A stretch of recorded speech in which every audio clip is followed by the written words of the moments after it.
EVM देखिए जी, EVM महत्वता रखती तो यूपी का चुनाव हार जाते।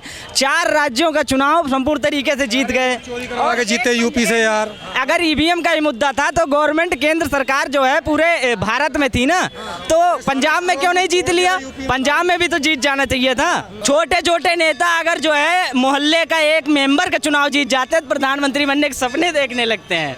सर, दूर के ढोल बड़े सुहाने होते हैं, मजा आता है। बाप और बेटे में अंतर है या नहीं है? बाप बाप होता है, बेटा बेटा होता है। कौन है बाप? लो, आपको ही पूछना पड़ेगा बाप कौन है, मोदी और कौन है? भारत में क्या वो तो ऑल इंडिया का नाश करने के लिए तैयार हो बैठे केजरीवाल। आपको क्या लगता है कि ये जो यूसीसी का मुद्दा है वो चुनाव में क्या इम्पैक्ट करेगा? देखिए जी, यूसीसी का मुद्दा जैसे केजरीवाल ने उठाया कि हम इसका समर्थन करते हैं। अगर समर्थन ही करना होता तो जब लागू हो रहा था पहले यूनियन सिविल कोड, तब इन्होंने इसका विरोध किया था। इसमें केजरीवाल देखो राजनीति करना चाहते हैं गुजरात चुनाव को लेकर के, इससे पहले कि जैसे 5-6 राज्यों में संपूर्ण तरीके से लागू है। जैसे कि कुछ राज्य बचे हुए हैं जो इसका विरोध कर रहे हैं। ममता बनर्जी बंगाल विरोध कर रहा है। यानी भाजपा शासित राज्य जहाँ हैं वहाँ तो ये सारे कानून लागू हो जाते हैं आसानी से। लेकिन जहाँ भाजपा शासित राज्य नहीं है वहाँ पर लगने में इनका जो है विरोध का सामना करना पड़ता है भाजपा। तो वो बोल रहे हैं कि हम तो समर्थन कर रहे हैं, हमें कोई दिक्कत नहीं है, लेकिन चुनाव से पहले हमसे डर गए हैं इसलिए लागू करवा रहे हैं। देखिए जी, भाजपा चुनाव से पहले डर जाए ऐसा हो ही नहीं सकता, क्योंकि माननीय नरेंद्र मोदी जी के नेतृत्व में भाजपा चुनाव हार जाए ये नहीं हो सकता। आपने देखा होगा कि दिल्ली ईवीएम देखिए जी, ईवीएम महत्वता रखती तो यूपी का चुनाव हार जाते। 4 राज्यों का चुनाव संपूर्ण तरीके से जीत गए। चोरी करवा के जीते यूपी से यार। अगर ईवीएम का ही मुद्दा था तो गवर्नमेंट केंद्र सरकार जो है पूरे भारत में थी ना, तो पंजाब में क्यों नहीं जीत लिया? पंजाब में भी तो जीत जाना चाहिए था। अगर ये ईवीएम से ही अगर चुनाव जीता जाए तो भाई पंजाब में चुनाव कहते पूरे राज्य में। अब तो बीजेपी है ना, जहाँ चुनाव हो वहाँ पे। जहाँ कांग्रेस थी वहाँ केजरीवाल जीती है। क्यों जीता? अभी मैं कारण बता दूं ना आपको, 1 मिनट। देखिए केजरीवाल को कांग्रेस को हराने में कोई दिक्कत नहीं लगती, क्योंकि कांग्रेस को वो नीचा साबित कर सकते हैं, क्योंकि उनके पास बहुत सारे ऐसे सबूत और तथ्य मौजूद हैं। लेकिन बीजेपी को वो नीचा दिखाने की अभी इतनी हैसियत नहीं हुई है, क्योंकि बीजेपी के नेता इधर चुनाव जीतते हैं उधर मेहनत में लग जाते हैं। हमेशा वो जमीन से जुड़े हुए नेता हैं, तो वो जमीन पर दौड़ते करवा दिया। दिल्ली का एमसीडी चुनाव रद्द करवा दिया, क्यों करवा दिया भाई? सर, पहले बात तो सुनिए। एमसीडी का चुनाव, 1 मिनट, अगर सरकारें चुनाव रद्द करवाती ना तो ये फिर चुनाव आयोग ना बनवाया जाता। सरकारें अगर चुनाव करवाने लगे तो चुनाव आयोग ना बनवाया जाए, फिर तो तानाशाही चल जाए। 1 मिनट, तानाशाही चल जाए। फिर तो तानाशाही हो रही है, बीजेपी की तानाशाही। पता क्या होती है तानाशाही का मतलब? बताएं। तानाशाही अभी आपने देखा होगा कि यहाँ उत्तर कोरिया में वहाँ के तानाशाह किम जोंग, उन्होंने क्या किया? हंसने पर पाबंदी लगा दी थी। अगर कोई हंसेगा उसके ऊपर पाबंदी, यानी 100 के 1 महीने का। सोचो ऐसे ही अगर मोदी तानाशाह होता, हगने पर पाबंदी लगा दे, क्या करोगे? भाई मेरे सुप्रीम कोर्ट के सारे जज डर रहे हैं। अरे भाई साहब, 1 मिनट, अगर कोर्ट अदालतें सरकार के कहने पर चलती तो ये फिर लोकतंत्र ना स्थापित होता। लोकतंत्र, 1 मिनट सर, लोकतंत्र का महत्व सारा उनके बीजेपी के अंडर में नहीं। 1 मिनट देखिए सर, चुनाव होता है, सरकारें होती हैं, लेकिन देश में लोकतंत्र स्थापित है और लोकतंत्र के ढांचे के अंदर मैं समझा रहा हूँ भैया। अगर बिहार और यूपी हार गई बीजेपी ना तो बीजेपी गई। उनको सिर्फ यूपी बचाना था ना, जोड़ तोड़ करके, चोरी करके, वोट करके, स्ट्रॉन्ग तोड़ के जीत गए। अभी बीजेपी है।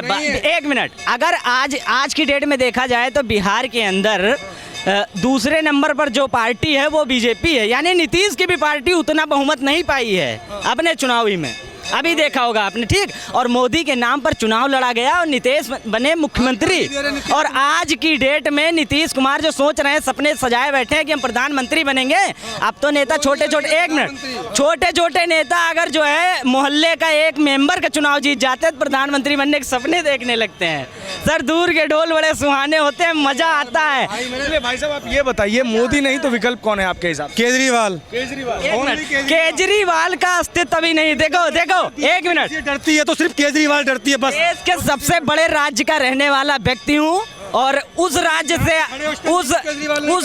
से आता हूँ जहाँ पर एक संविधान के हिसाब से काम होता है, इतना कड़ा शासन, यानी पत्थर फेंकने वाले नहीं, बुलडोजर लेके निकलने वाले वहाँ मिलते हैं।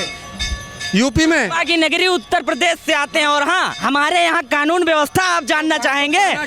नहीं, एक मिनट, तानाशाही, हमारे यहाँ कानून व्यवस्था ये हो जाता है उसको तानाशाही कहने लगते हैं। अगर कानून बढ़िया, कानून तगड़ा होना चाहिए। एक मिनट सर, हमारे यहाँ कानून तगड़ा है। एक मिनट, आप लोगों ने केजरीवाल को वोट दिया, ठीक? एक मिनट, आपने केजरीवाल को वोट दिया, पत्थर खाओ, हमने पत्थर खाओ और हमने बाबा को वोट दिया, और आज की डेट में बुलडोजर का मजा ले रहे हैं भरपूर। का मजा ले रहे हो? अरे वोट चोरी करके जीते हैं ये लोग। पूरी यूपी में कोई ऐसा व्यक्ति नहीं है जो अपने आप को गुंडा बुला सकता हो आज की डेट में। ये आप इसी माइक पे कह दीजिए कि योगी आदित्यनाथ गुंडा है। कहो, अरे पूरी बीजेपी गुंडा पार्टी है यार, कमाल कर रहे हो। योगी आदित्यनाथ के बारे में कहो।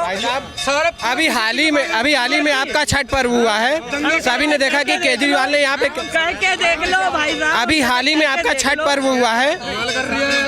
ऐसा नहीं है कि दिल्ली में कम बिहारी या कम यूपी के लोग रहते हैं। छठ पर्व में इनके जो है शासन का क्या हाल था, इसी यमुना के किनारे इनके घाट का क्या हाल था, और उधर बगल में यूपी पड़ता है। यूपी के घाटों पे लोग गए हैं पूजा करने, यहाँ घाटों पे एक बंदा नहीं गया पूजा करने। लोग यूपी पहुँच गए, यूपी में जाके लोगों ने पूजा की है। तो आपने जब उनको कोई सर्विसेज सुविधा दी ही नहीं, तो आपकी बार अब केजरीवाल को खुद ही पता चल जाएगा दिल्ली में होना क्या है। लेकिन ये तो बोल रहे हैं केजरीवाल प्रधानमंत्री बनेंगे। वो दूर के ढोल सुहावने होते। मैं बता रहा हूँ कैसे बनेंगे प्रधानमंत्री। मैं बता रहा हूँ, ये चुनाव आयोग ना, चुनाव आयोग बीजेपी का कहना मानना छोड़ दे, ठीक है ना।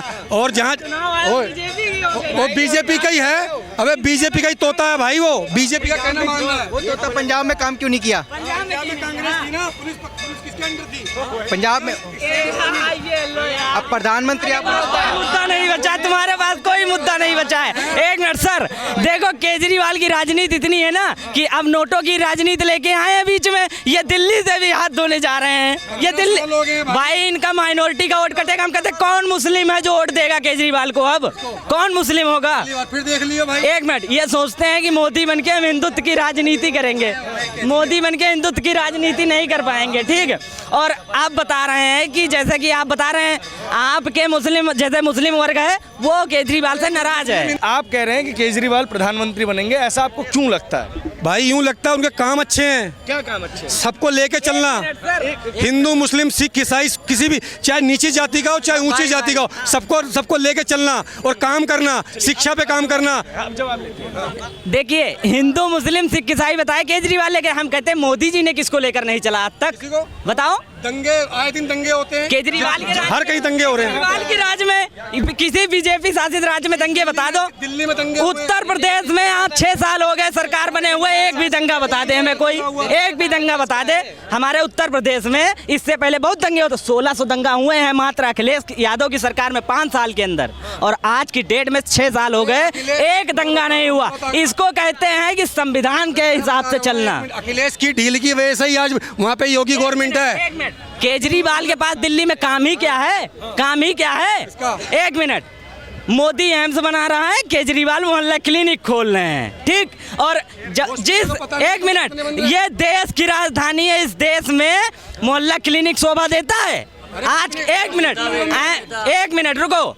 देखिए, हमारे मेडिकल का ढांचा जो है ना वो एम्स के तरीके होना चाहिए। अगर तुम कुछ करना ही चाहते हो तो मोदी जी जैसे एम्स बनाओ, बड़े बड़े हॉस्पिटल बनाओ, मोहल्ला क्लिनिक। एक मिनट, विश्व के अंदर, एक मिनट रुको, पहले सुनो तो। विश्व के अंदर गली में दवाई दे रहा हो, एक एक करके बात करेंगे, एक एक करके बात, एक एक करके चिल्लाइए मत। हाँ जी, चिल्लाइए। पहले सुनो। गली में दवाई मिल रही है, जो सुनो, सही मिल रही है। गली गली में हर जगह दवाई दे रहा हो, गलत कर रहा है क्या वो है? भाई बाप और बेटे में कुछ अंतर होता है? बाप और बेटा में अंतर होता है? एक मिनट, अरे एक मिनट, हम कह रहे हैं बाप और बेटे में अंतर है या नहीं है? बाप होता है, बेटा होता है। कौन है बाप? लो, आपको ही पूछना पड़ेगा बाप कौन है, मोदी और कौन है? फिर मोदी जी बाप है किसके? सारे के। क्यों, ऐसा क्यों लगता है आपको? अरे लगता है तो है ही वो बाप, तो और किसने लगे? क्या किया है उन्होंने? सबके साथ लेके चलता है, सबका साथ सबका विकास। एक ये लोग तो बोल रहे हैं लड़वा रहे हैं, देखिए पीछे लड़ रहे हैं। अरे चुप हो जाओ, चुप हो जाओ। हाँ, बच्चा है, नादान है, 50-60 पे पहुंचेगा तो पता चलेगा कि फ्री क्या होता है। फिर क्या होता है? अभी नहीं समझेगा वो, इसीलिए कहते हैं बाप बाप होता है, बेटा बेटा होता है। बेटा का तजुर्बा मत लो, बाप का तजुर्बा लेके चलो। ये कह रहे हैं कि प्रधानमंत्री बनेंगे केजरीवाल अब। कौन सा? ये भाई साहब कह रहे हैं। ये बना देंगे, इनके एक वोट से बन जाएगा, अच्छी बात है। आपको लग रहा है बन सकते हैं? हाँ जी, आपको लग सकता है? अरे बुढ़ापे को तो केजरीवाल ने पेंशन बंद कर दी है। बूढ़े बूढ़े आदमियों की पेंशन सारी बंद कर दी है। वही देख लो। हाँ, हॉस्पिटलों में पहले जो है एक्सरे होते थे, ईसीजी होती थी, अल्ट्रासाउंड होता था। अब वो अल्ट्रासाउंड की मशीनें गायब हो गई हैं। अल्ट्रासाउंड की मशीनें गायब हो गई, हॉस्पिटल में कुछ नहीं है। नाम के हॉस्पिटल के आगे बोर्ड लगा है, उसके आगे कुछ नहीं है। सिर्फ नाम के आगे हॉस्पिटल के बोर्ड लगा है, उसके अंदर जाओ तो कुछ भी नहीं है, सिर्फ डॉक्टर बैठा है और कुछ भी नहीं है। लेकिन वो तो कह रहे हैं कि दिल्ली का कायाकल्प बदल दिया, अब देश का बदलेंगे, गुजरात का बदलेंगे। कायाकल्प क्या बदल दिया? जो अच्छा था उसका भी नाश कर दिया। वो बिल्कुल कायाकल्प हो गया। दिल्ली पहले स्वर्ग थी, अब नरक हो गई। वो कह रहे हैं कि गुजरात में अद्भुत नजारा। गुजरात में क्या, वो तो ऑल इंडिया का नाश करने के लिए तैयार हो बैठे हैं। केजरीवाल दिल्ली का तो नाश कर दिया, पंजाब का भी नाश कर दिया, अब वो ऑल इंडिया का नाश करने के विचार बनाए बैठे हैं। अच्छा, एक ठग हुआ करते थे या हुआ करते हैं सुकेश चंद्रशेखर, उसने आरोप लगाया है कि आम आदमी पार्टी के नेता मंत्री सत्येंद्र जैन ने 50 करोड़ रुपए दिए हैं, 50 करोड़ रुपए लिए हैं उनसे, ताकि राज्यसभा सीट दे सके, साउथ का बड़ा नेता बना सके और प्रोटेक्शन मनी भी ले सके। इस पे क्या सोचते हैं आप लोग? देखो, इस बारे में मुझे विषय में आपको क्या लगता है कि अरविंद केजरीवाल गुजरात में भाजपा को हरा पाएंगे? बिल्कुल नहीं, कभी नहीं हरा पाएंगे, कभी नहीं हरा, किसी भी कीमत पे कभी नहीं हरा पाएंगे। किसी भी कीमत पर नहीं हरा पाएंगे। किस बेस पे लड़ रहे हैं वो गुजरात में, ये तो बताइए। वो कह रहे हैं कि नरेंद्र मोदी के शासन से अब देश की जनता परेशान है। कौन परेशान है? जो चोर उचक्के होंगे वो परेशान है, बाकी तो कोई परेशान है नहीं। You are right. क्या लगता है? मोदी साहब। मोदी साहब। लेकिन अरविंद केजरीवाल बोल रहे हैं कि अब 24 में गए। ये अरविंद केजरीवाल है। बोलने से कुछ नहीं होता है ना सर, करके दिखाना पड़ेगा। उन्होंने क्या किया एक्स्ट्रा बताइए? इसी दिल्ली में आप भी हुए, हम भी हैं, एक्स्ट्रा क्या काम किया है? वो शिक्षा पे और हॉस्पिटल पे करते हैं। नई बिल्डिंग बताइए, आप डेकोरेशन कर दिया, पेंट कर दिया स्कूलों पे, तो उससे क्या नया स्कूल थोड़े बन गया? स्कूल तो उतने ही गिनती में बताइए, 10 स्कूल थे, आज 10 के उन्होंने 15 किए क्या? नहीं। सिर्फ वो पेंट करने से या शौचालय पे नाम लिखने से। जो कह रहे थे, जो कॉलेज भी, एक मिनट, कॉलेज का तो नाम कहते थे कि आते साथ हम 50 कॉलेज बनाएंगे, उन्होंने एक कॉलेज भी नहीं बनाया। एक भी कॉलेज नहीं बनाया केजरीवाल ने, तो एक भी कॉलेज नहीं बनाया। कह रहे थे 50 कॉलेज बनाएंगे आते के साथ, तो उन्होंने अभी तक तो कॉलेज का नाम ही निशान नहीं बनाया। तो आपको लगता है कि ये जो विपक्ष का एक पूरा का पूरा एजेंडा है कि वो आगे जाके प्रधानमंत्री बन सकते हैं, इस पे आप क्या सोचते हैं? फिर प्रधानमंत्री तो मोदी के अलावा कोई आएगा नहीं जी। तो गुजरात को लेके आपको क्या लगता है कि गुजरात में रिपीट कर पाएगी? गुजरात में रिपीट बीजेपी ही करेगी। बिल्कुल 16 आने। ठीक है, बहुत बहुत शुक्रिया आप सभी का हमसे बात करने के लिए, धन्यवाद।